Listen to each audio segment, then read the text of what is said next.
Tonight we're going to talk about audsurance, okay, covering your assurance with cash protection. Okay, now hear me out, okay? I have a few issues, okay? Doctors and medical professionals, okay, they have assistance when their fees need to be paid. Okay, it's called medical aid, isn't it?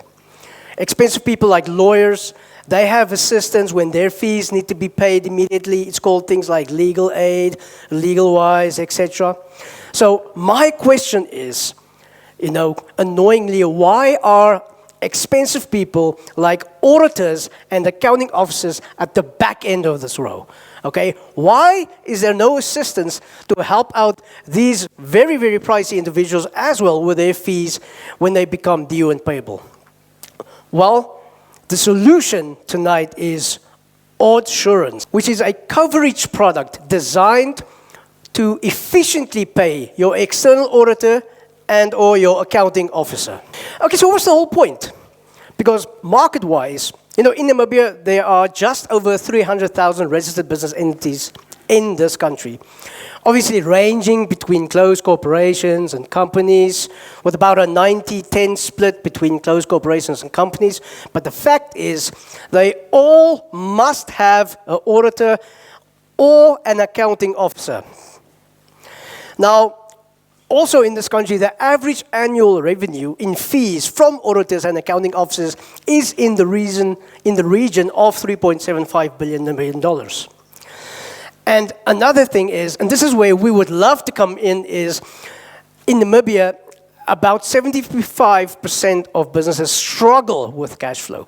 They struggle with maintaining that positive balance in the bank and working capital requirements and all those nitty-gritties. I mean, I myself, I've been at the reverse end of this conversation millions, hundreds of times. Oh my word, people. When clients ask you, why are my fees like this? I can't afford this. So much for so little work. No, it doesn't work like this. Clients, the general public, they don't understand why accounting and auditing fees are high. Audsurance aims to solve that problem. Okay, so how does the audsurance model work? Basically, a client will approach audsurance. We will do a little bit of an investigation. We will devise a monthly premium. From that monthly premium, client will have an audsurance reserve that builds up monthly. And obviously, the product gives the audsurance client some tax benefits and obviously immediate payment of your audit fee or accounting officer fee, depending on where you are in the journey with us. We'll explain that just now. And that's basically the basis of my little disclaimer I put there. Because at the moment, audsurance does not specifically market itself as an insurance product. It's not an insurance product, it's a coverage product. And the reason is because insurance works on a what-if situation or analysis. In case something happens, okay? You buy a car, you take out insurance on the thing because you might crash it. All right? We know, audsurance knows your audit is coming, your financials is coming, NAMRA is looking. Okay, the fees are coming. That's why audsurance is a coverage product. It's not an insurance product. We are also not an asset manager per NAMFISA definitions. Okay? We don't take lump sums and invest it across several instruments, because that is one of the points of one of the tax advantages. Excellent. We're going to look at a tiny example real quick, just for you to grasp the situation. Okay, let's go through the list. So this client comes to us and they have, through investigation, blah, blah, blah, we have made some final decisions. So their annual audit fee they have chosen to be covered for is $200,000, okay, which is quite low if you're talking about people like PwC and Deloitte and those people.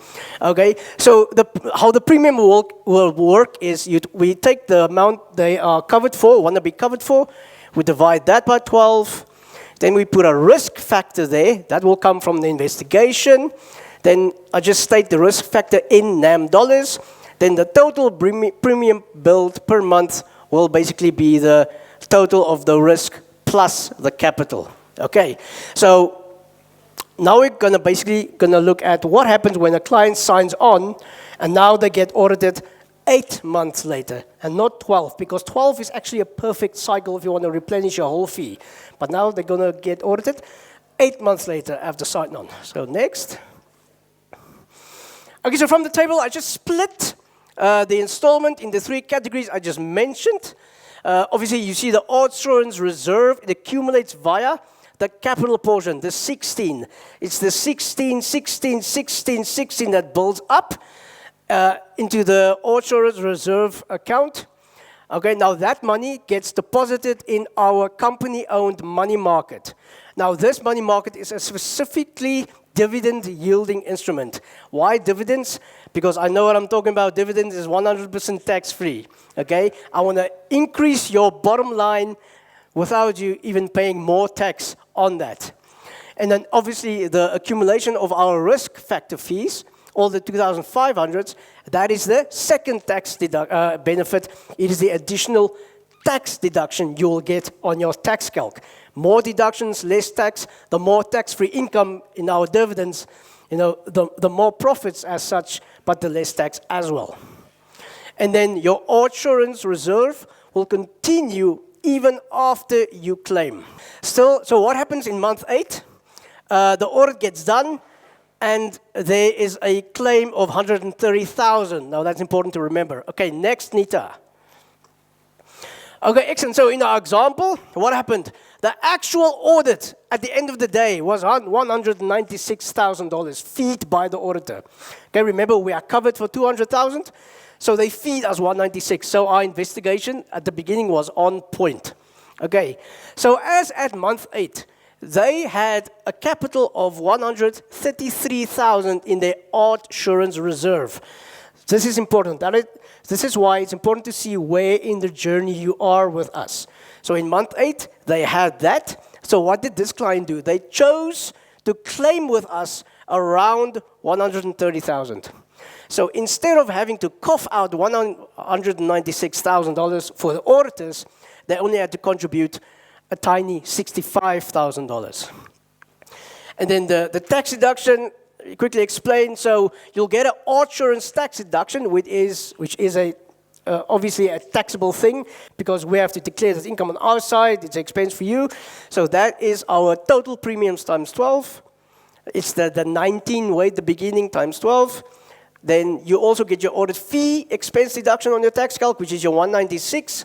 But then your refund comes, the 130. Now remember, that is a taxable income effect, the same as your insurance refunds, taxable income effects. So the netto, what happens then is you'll get an additional tax deduction of $35,000 for the specific tax year. And what I did not even put there in NAM dollars is the dividends that you yielded from your audsurance reserve. Okay, next. Excellent, now we get to look at my face twice. Okay, who are we? All right, audsurance is a division of Jengel Services and Trading. Jengel Services and Trading does a few things. I'm not going to get into the nitty-gritty of those things now, but audsurance is a division. It's not a registered entity. Who am I? Well, my name is Johan Engelbrecht, as you saw. I have 16 years experience in auditing and public accounting. I have also served as Chief Financial Officer for various firms. The nice one I like to brag about is when I was the Chief Accountant of the almighty Hilton Hotel. That was a very interesting period in my life, which gave me excellent corporate exposure, so I'm not complaining. So I know the audit and accounting world very well. I know the size of those fees. The conversations I mentioned earlier, I know those things. I have signed off PARP or CA articles. I work, obviously, from my years in working in audit. And I am a member of NIPA. Now, NIPA is the Namibian Institute of Professional Accountants. So they are the people who govern me. But ironically, I am also on the board of the Namibian Institute of Professional Accountants. So I also know what's going on in the country. Okay, next. So our goal tonight is not financial as such. What we would love is, our ask is to partner with someone, a mentor as such, someone who's been around, who relates to the concept, who gets it, and who's willing to help us catapult this concept into the Namibian business market. Because audsurance as such is still a seedling. Jengel Services and Trading is 3 years old, but audsurance concept is still a seedling. Another point I want to make is everything you saw here is copyrighted under my name. So what I did back in the day, I put everything on paper. I went to BIPA. I said, I want to make this my baby. What can you do? And they said, okay, buy the rights. So at the moment, legally, I'm the only person in Namibia that can do this to a client.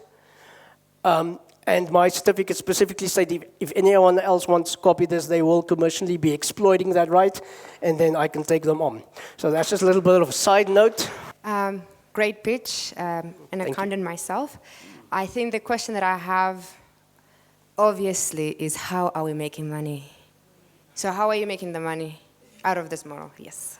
Okay, how I'm making money is obviously through the, you can go back to the table.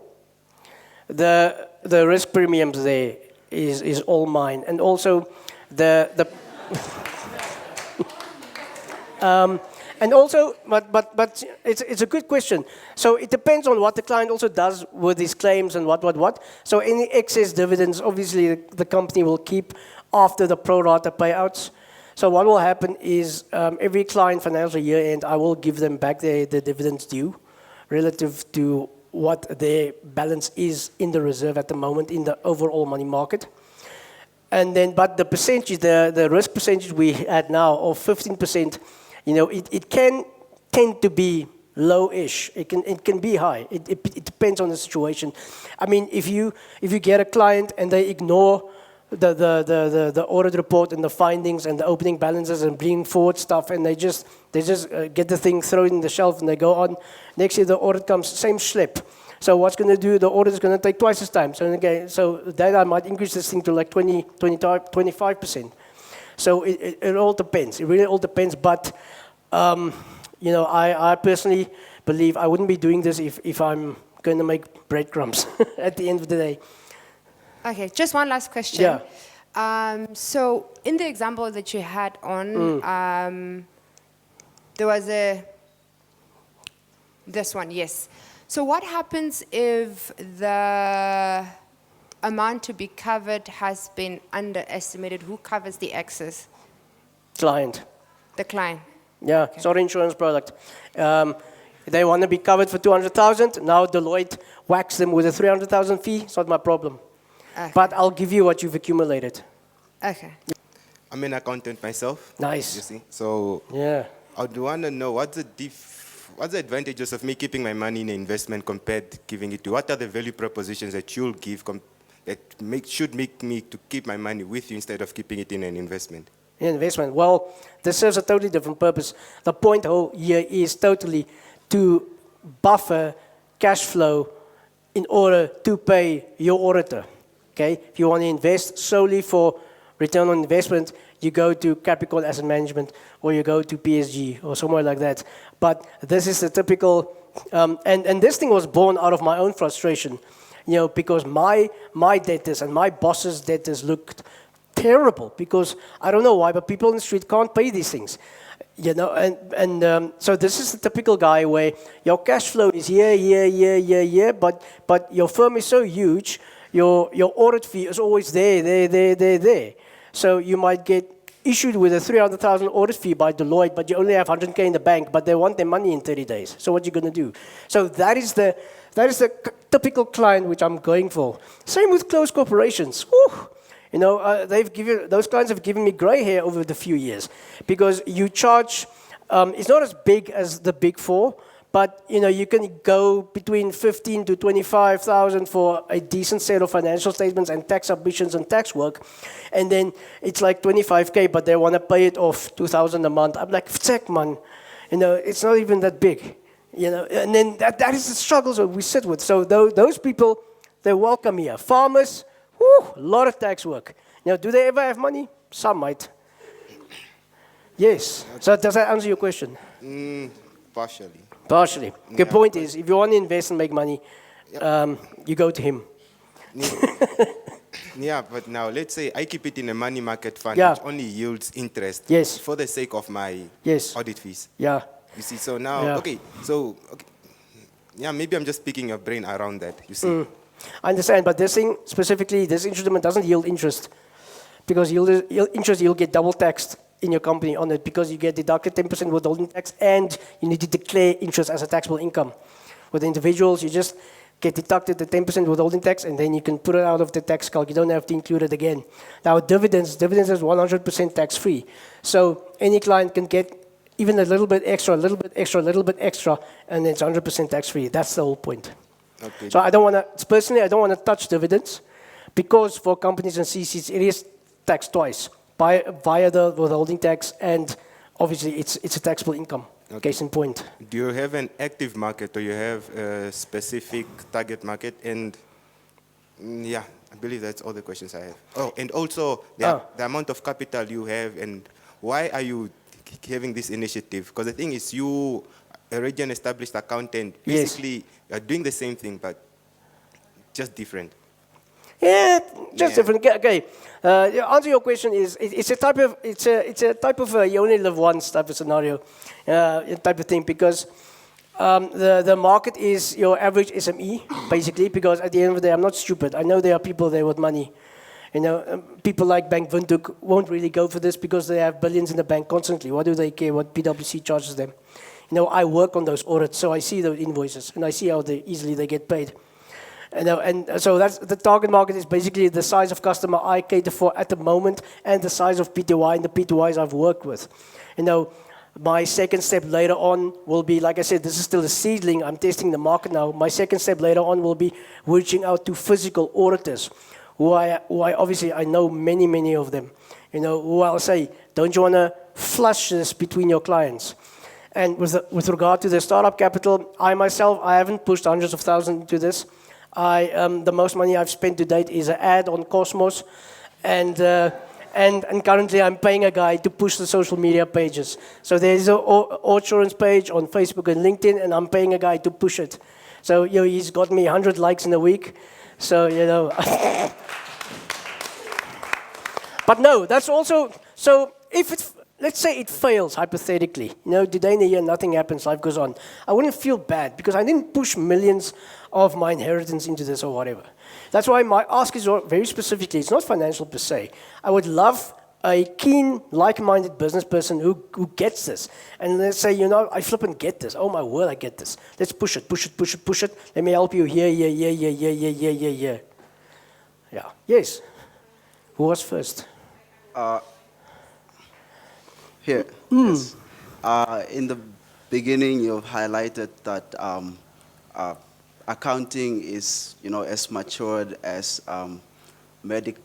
medicine and also legal services. And, you know, with medicine, you have medical aid, and with legal services, you have legal aid. Yeah. And accounting is also a comparable, matured industry. Why do you think for an industry as accounting, someone haven't yet implemented such a solution? What's like the big challenge or the big challenge that could not motivate you know, big corporation to get into that industry? I know that question, and I know you stole it from Dragon's Den because they ask you there. Yeah, you do. My friend, I watched the shows. Why do you think I'm here? I didn't. But yeah. Okay. Yeah. Okay. The fact is, now the number one answer to that on Dragon's Den, you know, source Dragon's Den, is if no one has started this before, there's probably not a market for it. So that's the number one reason an investment will tell you. My seeing is, yeah, that's valid. I mean, it's a valid point, isn't it? But the thing is, you know, I'm doing this on the basis of, you know, let's try it. You'll live only once. You know, if it fails, I didn't lose millions. It's fine, whatever. So that's really basically, you know, if this thing really, how can I say this? If this thing really does flop, like seriously, no one goes for this. And today in a year, I decide I still have 0 clients. It's a mess. Then obviously you'll be disappointed. But, you know, I would have reached my objective. Seriously, I would have reached my objective. If I stand here tonight and I tell you that my pitch is for an investor, but it's also for a bit of market research, you know, you laugh at me, but it's true. You know, I want to see, do people actually relate? Do they get it? You know, and depending on who's in the audience, if you've been through an audit, or if you've had to pay an audit fee, you won't get it as much. But the problem is, I know the size of those fees, so the interest is there. Are the sharks which are willing to bite, are they there? And I'll find that out.